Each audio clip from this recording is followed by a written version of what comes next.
سلام بچه ها، این چیزی که دست من می‌بینید همون کلاش طلاییه. خب بچه ها، این مال اینقدری که خفنه که اصلا گرافیک هم داره. نامسن گرافیک رو نگاه کنید. خب بچه ها نگران نباشین، این مود من در کانال تلگرام هم گذاشتم، هست بریم که بهتون یاد بدم.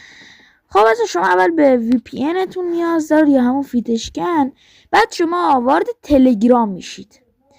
بعد اینجا سرچ میکنید ادساین ارسلان. خب بچه اینو که سرچ کردی این براتون میاد. بعد اینجا شما این مود تفنگ انتخاب کنید. این که دورش برات خط کشیدم اینا انتخاب میکنید.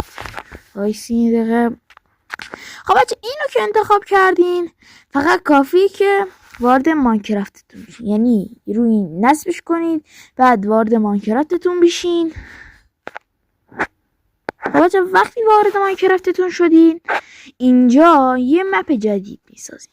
خب بعد شما میکنین کریتیو و وقتی کریتیو کردین توی این قسمت اینجا خیلی نکته مهمی داره، اینه که اینجا شروع کنی. خب بعد این دوتا مادرتون دوتاش حتما انتخاب میکنین. دوتاش که انتخاب کردین بیرین این پایین، این هم انتخاب.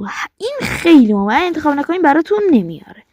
خب بعدش مپ دیگه ساختیم، کاری نداریم، فقط بریم بازی رو که رفتیم. خب بچه وقتی که رفتیم بازی میرین توی قسمت بعد میبینین گان اضافه شده ماشاءالله. بعد شما این گانو برمیدارید، هر گانی دلتون بخواد، ارچیا تیرش هم برمیدارید و میرین عشق و حال هرچی دلتون میخواد. خب بچه ها امیدوارم از این ویدیو خوشتون اومده باشه. اینم از گان.